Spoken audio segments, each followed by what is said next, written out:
QG resolve aplicação de indução eletromagnética, uma aplicação massa para vocês. Transformadores, vamos para a questão.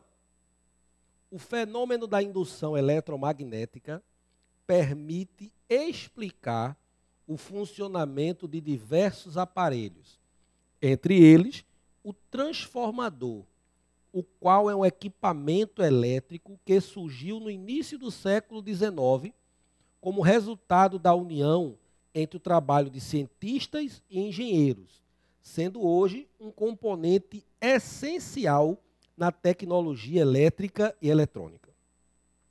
Utilizado quando se tem a necessidade de aumentar ou diminuir a tensão elétrica, o transformador é constituído por um núcleo de ferro e duas bobinas, conforme ilustra a figura a seguir.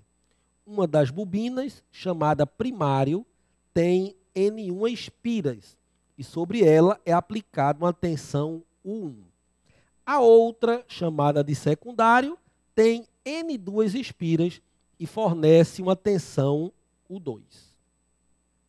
Sobre o transformador, é correto afirmar, olhe, o 1, se o 1 for o primário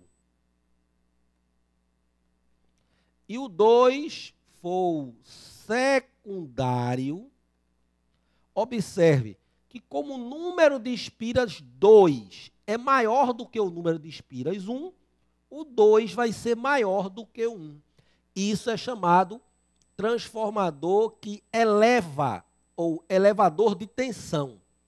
Se você tivesse o número de espiras 2 menor que 1, seria abaixador de tensão. Então, uma relação que você não pode esquecer é essa aqui, ó. O 1 sobre o 2 igual a N1 sobre N2. Então, você tem que lembrar que U e N são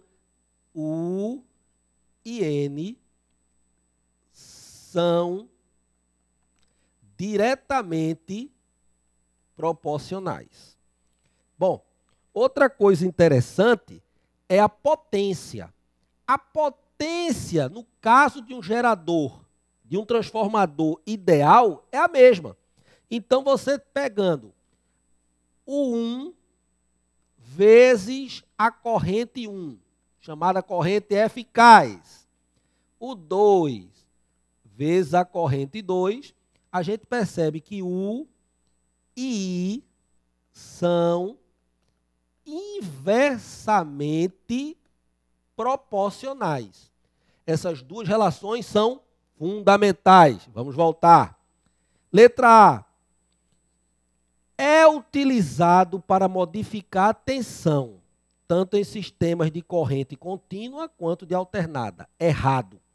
Para ter uma indução de uma bobina para outra, tem que ter variação de fluxo.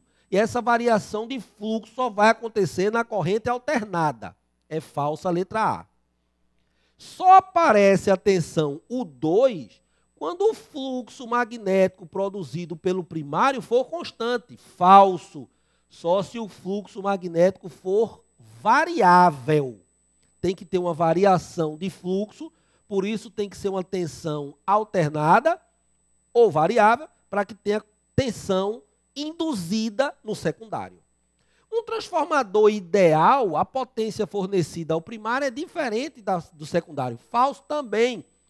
Ele é chamado de ideal quando não tem perda de energia, consequentemente não tem perda de potência. Potência no primário, potência no secundário é a mesma. D.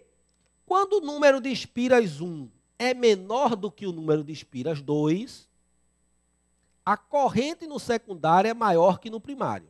Letra E. Quando o número de espiras 1 é menor do que 2, a tensão será maior que a tensão aplicada. Então, vamos pensar no número de espiras e na tensão. N1 menor que N2. Então, veja, se N1 for menor que N2, consequência, o IN não é diretamente proporcional, então o 1 é menor do que o 2. O que é que isso quer dizer? Que a tensão U2 será maior que a tensão U1. Para frente? Se o 1 é menor do que o 2, significa que o 2 é maior do que o 1. Ok? E a corrente, Beraldo? Veja, se N1 é menor que N2, o 1 é menor que o 2. E a corrente? Corrente e U são inversamente proporcionais. Então, a corrente 1 é maior que a corrente 2. Quando o 1 é menor do que o 2, a corrente 1 é maior que a corrente 2. Então, a corrente no secundário é maior? Não. Por isso é falsa a letra D. Não foi legal essa aplicação? Pois sempre é assim no QG Resolve. Se quiser mais questões, vai para o QG Resolve. Mais questões agora, nessa época de férias escolares, na nossa fanpage. Um beijo e até o estudo da ondulatória.